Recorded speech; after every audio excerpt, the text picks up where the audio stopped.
আসসালামু আলাইকুম, welcome dear student. আজকে আমি ডিসকাস করব এসএসসি জেনারেল ম্যাথের এক্সারসাইজ 8.1 7 নাম্বার এবং 10 নাম্বার এক্সট্রা দুইটা। তো এটা হচ্ছে আমাদের সার্কেলের একটা চ্যাপ্টার 8.1। এর আগে আমি মেইন বইয়ের যে থিওরেমগুলো ছিল ওগুলো ডিসকাস করেছিলাম। আজকে 7 এবং 8 ডিসকাস করব। নেক্সট ক্লাসে হচ্ছে 8 নাম্বার একটা ক্রিয়েটিভ কোশ্চেন, সেটা ডিসকাস করব। তো শুরুতে দেখে নেই 7 নাম্বারটা কি আছে। Show that of the two chords of a circle the bigger chord is nearer to the center than the smaller। এই যে একটা সার্কেল আছে, এই সার্কেলের মধ্যে দুইটা কর্ড আছে, একটা হচ্ছে এবি, একটা হচ্ছে সিডি। তো আমাদেরকে প্রুফ করতে বলেছে এবি কর্ডটা সিডি এর চেয়ে কাছে, বিগার কর্ডটা সেন্টার থেকে কাছে। তো আমাদেরকে কি করতে হবে, তো কাছে নাকি দূরে তার জন্য একটা ডিস্টেন্স মেজার করতে হবে। তো ডিস্টেন্সটা কি, ডিস্টেন্সটা হচ্ছে যেখান থেকে একটা পারপেন্ডিকুলার ড্র করলাম, we draw a perpendicular O E, and এখানে একটা পারপেন্ডিকুলার ড্র করলাম, এটার নাম দিলাম হচ্ছে ও এফ। তার মানে ডিস্টেন্স সবসময় কিন্তু পারপেন্ডিকুলারলি হিসাব করতে হয়। এই কারণে আমরা এখানে একটা পারপেন্ডিকুলার ড্র করলাম, এখানে একটা পারপেন্ডিকুলার ড্র করলাম। তো স্টার্ট করছি আমরা। প্রপোজিশন কি লিখবো, লেট এই সার্কেলটার নাম কি A B DC. Okay, let A B DC is a circle, A B DC is a circle with centre O. Okay, with centre O. তাহলে এ বি ডিসি হচ্ছে একটা circle. A B and CD are two chords. এখানে দুটো cord আছে, একটা হচ্ছে AB, একটা হচ্ছে সিডি। এরপরে এবি হচ্ছে অবশ্যই greater, AB is greater than CD. Okay, and দিয়ে লিখবে, এটা অ্যান্ড দিয়ে লিখলে সুবিধা হয়, আলাদা লাইন না হয়ে যায়। তাহলে কি লিখবো, and AB is greater than CD, AB and CD হচ্ছে গ্রেটার দেন।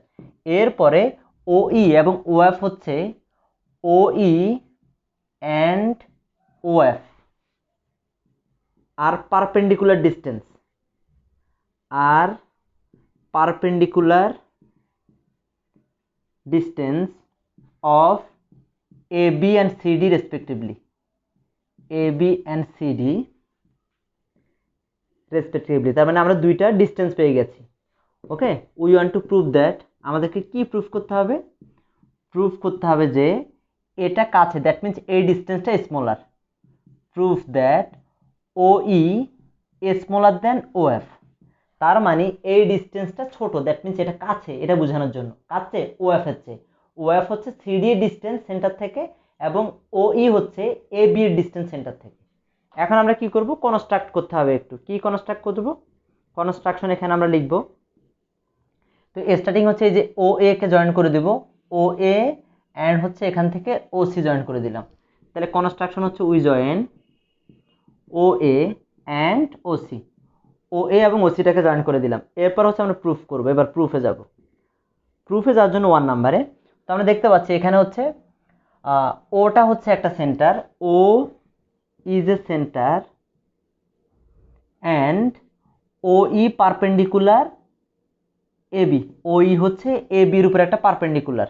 ওকে, তার মানে সুতরাং আমরা কি বলতে পারি, তার মানে যেহেতু এটা পারপেন্ডিকুলার, তার মানে এই যে এ ই এবং বিই কিন্তু ইকুয়াল, এ ই ইকুয়াল হচ্ছে বিই, ইকুয়াল এই দুইটাই হচ্ছে পুরোটার হাফ। কার হাফ, এ বি এর হাফ। কেন, আমরা জানি যে সেন্টার থেকে কোনো পারপেন্ডিকুলার যদি ড্র করা হয়, perpendicular from centre bisect the chord, এটা আমরা থিওরেম 17-এ পড়েছি। এটা লিখতে হবে এখানে, যে perpendicular from centre bisect the chord, কোন একটা কর্ডকে বাইসেক্ট করে। ওকে, সিমিলারলি আমরা একইভাবে আমরা কি লিখতে পারি, সিমিলারলি এই যে এটাও পারপেন্ডিকুলার ও এফ পারপেন্ডিকুলার সিডি, তাহলে আমরা এখানে লিখব ও এফ পারপেন্ডিকুলার সিডি। সুতরাং আমরা কি বলতে পারি, C F equal to D F equal to half CD. এটাও কিভাবে পসিবল, এটাও ওই যে একই rules, perpendicular from centre bisect the chord. অবশ্যই সাইড নোটগুলো লিখতে হবে, perpendicular from centre bisect the chord. Okay, তার মানে এটা আমরা 1 নাম্বার পেয়েছি। এবার হচ্ছে 2 নাম্বারে যাব। 2 নাম্বারে যখন দেখব এই দুইটা ট্রায়াঙ্গেল হচ্ছে রাইট অ্যাঙ্গেল ট্রায়াঙ্গেল। কেন, কারণ এটা যেহেতু পারপেন্ডিকুলার, এটা একটা রাইট অ্যাঙ্গেল, এটা একটা right angle.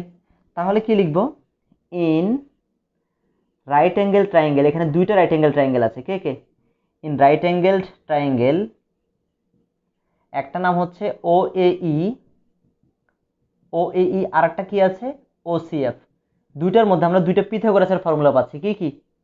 O A square equal two, যেটা পিথাগোরাসের ফর্মুলা লিখছি, এ ই স্কোয়ার প্লাস ও ই স্কোয়ার। ওকে, এ ই স্কোয়ার প্লাস হচ্ছে ও ই স্কোয়ার। এরপরে এখানে আরেকটা জিনিস, এখানে কি পাচ্ছি, অ্যান্ড এখানে পাচ্ছি O C square equal to C F square plus হচ্ছে ও এফ স্কোয়ার। ওকে, এই দুটো জিনিস পেয়ে গেলাম। এবার 3 নাম্বার আমরা কি পাচ্ছি, বাট ও এ আর ও সি কিন্তু ইকুয়াল। কেন ইকুয়াল? কারণ দুইটাই কিন্তু রেডিয়াস। সেন্টার থেকে এই যে সারকামফারেন্স পর্যন্ত যে ডিস্টেন্স, এটা কিন্তু রেডিয়াস। তার মানে ও এ লিখবো আমরা, বাট ও এ ইকুয়াল হচ্ছে ও সি। এটা ফিগার থেকে পাচ্ছি আমরা। এবার এখান থেকে ভ্যালুগুলো বসাতে হবে। এই দুইটা ভ্যালু আছে, এই দুইটা ভ্যালু বসাবো। তার আগে আমাদেরকে এখানে স্কোয়ার করে নিতে হবে। O A square equal to O C square, কী করলাম, স্কোয়ার করলাম। এরপর হচ্ছে ভ্যালু বসাবো এখানে। ও এ স্কোয়ারের ভ্যালু হচ্ছে যে এখান থেকে দেখে বসাবো, এ ই স্কোয়ার প্লাস হচ্ছে ও ই স্কোয়ার, আর ইকুয়াল এখানে কি থাকে, ও সি স্কোয়ারের ভ্যালু বসাবো। ও সি স্কোয়ারের ভ্যালু কি, ও সি স্কোয়ারের ভ্যালু হচ্ছে যেটা সি এফ স্কোয়ার প্লাস হচ্ছে ও এফ স্কোয়ার। অর এখান থেকে আমরা কি করতে হবে, এখান থেকে হচ্ছে এই যে এ ই স্কোয়ার, এই যে ও ই স্কোয়ার এবং ও এফ স্কোয়ার, যে এই দুটাকে এক পাশে রাখতে হবে এবং এই আর সি এফকে এক পাশে রাখতে হবে। কেন? কারণ ও ই আর ও এফটা কিন্তু হচ্ছে ডিস্টেন্স, তো ডিস্টেন্সগুলোকে আলাদা রাখি। কি করব, এই আর সি এফকে পাশে রাখলাম। A E square minus C F square এদিকে নিয়ে আসতে কি থাকে, ওদিকে O F square minus O E square এভাবে থাকে। তাহলে আমরা কিন্তু একটা ভ্যালু পেয়ে গেলাম। তার মানে এখানে আমরা কিসের ভ্যালু পেয়েছি, এ ই স্কোয়ার এবং সি এফ স্কোয়ারের ভ্যালু, বা হচ্ছে O F square minus O E square value, একটা ভ্যালু এখানে তুলে আনলাম। এরপরে হচ্ছে 4 নাম্বারে লাস্ট ওয়ান। এগেইন আমরা আবার কোশ্চেন থেকে কি জানি, কোশ্চেনে কিন্তু আমরা জানি যে A B is greater than CD. এই যে এ বিটা কিন্তু সিডি হচ্ছে গ্রেটার দেন। কোত্থেকে জানি আমরা, এই যে কিন্তু আমরা কিন্তু এখানে প্রপোজিশনে লিখে এসেছি, এটা কিন্তু কোশ্চেনে বলা আছে। আর এবার কি করব, এটাকে কিন্তু হাফ করে দিচ্ছি, হাফ এ বি, এখানেও হাফ সিডি। কেন হাফ করব, বিকজ আমরা এই যে হাফ এ বির একটা ভ্যালু বসাতে পারবো, এই যে এই আর সি এফকে আনতে হবে। তাই এই যেখানে হাফ এ বির জায়গায় কোনটা বসাবো, এই বসাবো। কেন এই বসাবো, আমার তো হাফ এইর জায়গাতে আমি তো এখানে বিও বসাতে পারি, এই বসাবো, কারণ এইটা কিন্তু 3 নাম্বারে আছে। এই যেহেতু এইটা এখানে আছে, এই কারণে আমি বি না বসিয়ে এই বসাবো। তাহলে এখানে কি হবে, এখানে হাফ সিডি এর জায়গায় একই রকম, হাফ সিডির জায়গায় কোনটা বসাবো, সি এফ না ডি এফ, দেখবো আমরা 3 নাম্বারে সি এফ আছে, এই জন্য আমরা সি এফ বসাবো। ওকে, তাহলে এই greater than C F. Or দুই পাশে এবার কি করব, আমরা স্কোয়ার করব। এখানে হচ্ছে এ স্কোয়ার, এখানে হচ্ছে সি এফ স্কোয়ার, কি করলাম আমরা এ স্কোয়ার করে নিলাম। এবার কিন্তু এটাকে কিন্তু এদিকে নিয়ে আসবো, A square minus C F square, এদিকে কিছু থাকে না, জিরো থাকে। ওকে, তাহলে এবার কি করব, আমরা A square C F minus C F square জায়গায় এই ভ্যালুটা বসিয়ে নেব। কি ভ্যালু, ভ্যালুটা কি, ও এফ স্কোয়ার মাইনাস হচ্ছে ও E square greater than 0। Or এখানে কি থাকে, তাহলে হচ্ছে O F square greater than ওই ওদিকে চলে গেলে ওই স্কোয়ার। ওকে, তার মানে কি থাকে, অর দুই পাশে স্কোয়ার স্কোয়ার বাদ, ও এফ গ্রেটার দেন ও ই। পেয়ে গেলাম যে ও এফ কিন্তু ওই এর চেয়ে কিন্তু গ্রেটার। তার মানে এটাই কিন্তু আমাদেরকে প্রুফ করতে বলেছে। সো এটাকে সাজিয়ে লিখে দিবা এটার মতো করে, ও E smaller than O F, যেটা প্রুফ করতে বলেছে তার মতো, ও E smaller than O F, এটাই প্রুফ করতে বলেছে, এটাই প্রুভড। এটা ছিল হচ্ছে আমাদের এক্সারসাইজ 8.1 এর 7 নাম্বার। এরপর 10 নাম্বার কোশ্চেনটা দেখে নিই। Prove that the middle points of equal chords of a circle are কনসাইক্লিক।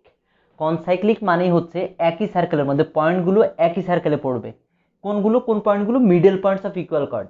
Equal chord যে মিডল পয়েন্টগুলো, মনে করলাম এই যে একটা সার্কেল আছে, এই সার্কেলের মধ্যে এই যে একটা পয়েন্ট, এই যে একটা পয়েন্ট, এই যে একটা পয়েন্ট, এই যে একটা পয়েন্ট, এটার নাম এ বি সি ডি। এই পয়েন্ট চারটাকে বলা হয় কনসাইক্লিক, কারণ তারা একই সার্কেলের মধ্যে পড়েছে। ঠিক আছে, তো এখানে আমাদেরকে যতগুলো মিডল পয়েন্ট বের করতে দিবে, middle points of equal chords, একটা সার্কেলের মধ্যে যতগুলো ইকুয়াল কর্ডস থাকবে তাদের মিডল পয়েন্টগুলো এরকম একটা সার্কেলের মধ্যে পড়বে। এটাই আমাদেরকে প্রুভ করতে বলেছে, এটাকে বলা হচ্ছে কনসাইক্লিক। ঠিক আছে, তো শুরুতে আমরা দেখে নেই, এখানে এটা হচ্ছে একটা ফিগার, এটা হচ্ছে একটা শুরুতে একটা সার্কেল দেওয়া আছে। তো আমরা যখন সলিউশন করব, সলিউশন করার ক্ষেত্রে স্টার্টিং পয়েন্ট হচ্ছে প্রপোজিশন।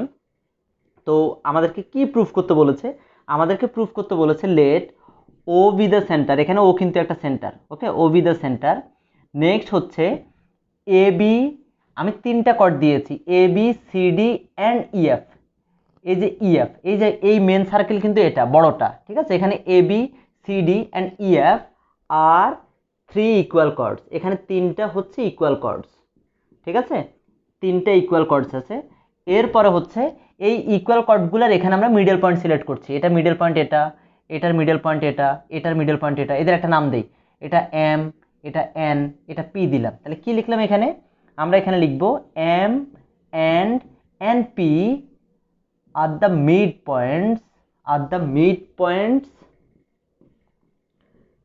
পয়েন্টস অফ কাদের মিড পয়েন্টস? এটা এই যে এম হচ্ছে এ বি এর, এন হচ্ছে সি ডি এর, পি হচ্ছে ই এফ এর। Mid points of A B, C D and E F respectively. Okay, তিনটা মিড পয়েন্ট আমরা পেয়ে গেলাম। Okay, we want to prove that, আমাদেরকে প্রুফ করতে হবে এই তিনটা পয়েন্ট, যে মিড পয়েন্ট যে তিনটা আছে, এই মিড পয়েন্ট তিনটা হচ্ছে concyclic. We want to prove that M and N P are concyclic. Concyclic মানে একই সার্কেলের মধ্যে পড়বে। আমি ফিগারটা এই জন্য এভাবে ড্র করে রেখেছি। দেখো এই যে এম অ্যান্ড পি, দেখো একটা সার্কেল ড্র করেছি, পরে তিনটা পয়েন্টকে টাচ করেছে। তো এটা আমরা এক্সামের জন্য কিভাবে ড্র করব? আমরা শুরুতেই কিন্তু পেন্সিল কম্পাস দিয়ে দুইটা সার্কেল ড্র করে নেব, তারপরে এখানে তিনটে ইকুয়াল কর্ড জয়েন করে নেব। এখানে মানে আমরা যদি স্কেল ইউজ করি তাহলে আমরা ইজিলি এখানে তিনটে ইকুয়াল কর্ড ড্র করতে পারবো। ঠিক আছে, স্কেল বসালেই তিনটে ইকুয়াল হয়ে যাবে দুইটা সার্কেল যদি ঠিক করে ড্র করা হয়। এটা কোনো ফ্যাক্ট না, যেহেতু থিওরেম, এটা আমরা স্কেল এবং পেন্সিল কম্পাস দিয়ে কিন্তু ড্র করে ফেলতে পারবো। এরপরে আমাদেরকে এখানে আমাদেরকে যেটা করতে হবে, এখানে এখন আমাদেরকে কনস্ট্রাকশন করতে হবে। কি কনস্ট্রাকশন করব? এই যে মিড পয়েন্টগুলো আছে, মিড পয়েন্টগুলোকে আমরা জয়েন করে দেব। কোনটা কোনটা? এই যে ও এম, নেক্সট হচ্ছে এই যে ও এন এবং ও পি, এদেরকে জয়েন করে দিলাম। কি লিখবো? উই জয়েন, কাকে কাকে জয়েন করলাম? ও এম, নেক্সট হচ্ছে ও এন, অ্যান্ড হচ্ছে ও পি কে জয়েন করে দিলাম। এরপর হচ্ছে আমাদেরকে প্রুফ করতে হবে। প্রুফ করার জন্য আমাদেরকে স্টার্টিংয়ে কি করতে হবে? আমরা প্রুফ করবো। এবার প্রুফ করার জন্য স্টার্টিংয়ে দেখে নিই। তাহলে এই যে এখানে আমরা শুরুতে একটা থেকে শুরু করি, যে 1 number point, M is the mid point of A B এর মিড পয়েন্ট। ঠিক আছে, তার মানে কি দাঁড়ালো? সুতরাং আমরা বলতে পারি যে ও এম কিন্তু এ বি এর উপর পারপেন্ডিকুলার। তার মানে কি লিখবো আমরা? ও এম পারপেন্ডিকুলার এ বি। কেন বলতে পারি? এটা থিওরেম 17-এ পড়েছি যে the line segment joining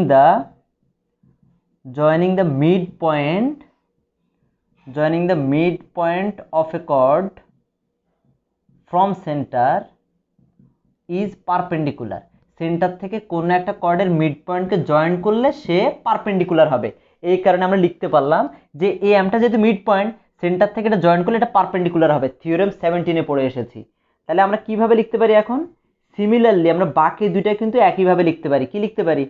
O N perpendicular হবে সিডি এর উপর, অ্যান্ড ওপি পারপেন্ডিকুলার হবে হচ্ছে আমাদের ইএফ এর উপর।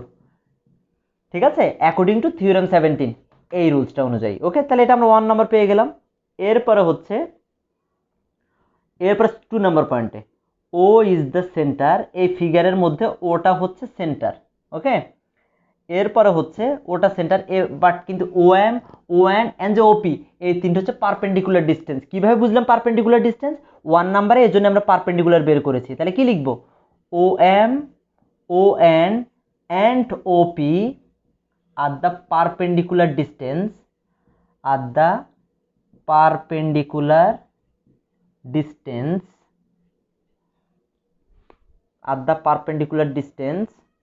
ফ্রম সেন্টার থেকে কাদের perpendicular distance? Of A B, C D and E F respectively. Okay, তো এদের আমরা পারপেন্ডিকুলার ডিস্টেন্স পেয়ে গেলাম। অ্যাজ কোশ্চেনে যেহেতু বলা আছে A B equal C D equal to হচ্ছে ই এফ, এটা অ্যাকর্ডিং টু কোশ্চেন যে 3 ইকুয়াল কর্ডস আছে, যে ইকুয়াল কর্ডসের কথা বলেছে। সো আমরা কি বলতে পারি এখন? তাহলে এই কর্ডগুলো যেহেতু ইকুয়াল, তাহলে এদের পারপেন্ডিকুলার ডিস্টেন্স যারা আছে তারাও ইকুয়াল হবে। তাহলে আমরা কি বলতে পারি? ও এম ইকুয়াল 1 ইকুয়াল হচ্ছে ওপি। এটা কোথা থেকে জানি? যে থিওরেম 18-এ করেছি আমরা, equal chords are equidistant from centre. Equal কর্ডগুলো কিন্তু ডিস্টেন্স ইকুয়াল হয়, ইকুইডিস্টেন্ট ফ্রম সেন্টার। তার মানে তিনটা কর্ড যেহেতু ইকুয়াল, তাহলে এদের পারপেন্ডিকুলার ডিস্টেন্স যেটা সেটাও ইকুয়াল। এটা আমরা থিওরেম 18-এ পড়েছি। এরপরে 3 নাম্বারে এখন এটা পেয়ে গেলাম। এখন ও এম এর মাপ নিব বা ও এন এর বা ওপি এর মাপে সেন্টারে বসাবো, ওতে বসাবো, বসে একটা সার্কেল ড্র করব, দেখবো যে 3টা পয়েন্টকে টাচ করছে। তাহলে কি লিখবো? টেকিং রেডিয়াস কার সমান নিব? টেকিং রেডিয়াস ইকুয়াল টু কার সমান করে? Equal to O M or O N or OP with O S centre. ওটাকে সেন্টার ধরে উই ড্র এ সার্কেল, একটা সার্কেল ড্র করেছি। হুইচ পাসেস থ্রু, যেটা পাস করছে কোন দিক দিয়ে, কোন পয়েন্ট দিয়ে? এম এন এবং পি দিয়ে। Which passes through M and P, যেটা এম এন এবং পি দিয়ে পাস করবে। ঠিক আছে, সো আমরা কি বলতে পারি? So M N and P are concyclic, মানে তারা একই সার্কেলের মধ্যে পড়েছে। এটাই ছিল হচ্ছে আমাদের 10 নাম্বার প্রবলেমটা, জাস্ট শুধু 3টা পয়েন্টের মধ্যে প্রুফ করে দেয়া। আশা করি বুঝতে পেরেছো। থ্যাংক ইউ সো মাচ, ভালো থেকো, আল্লাহ হাফেজ।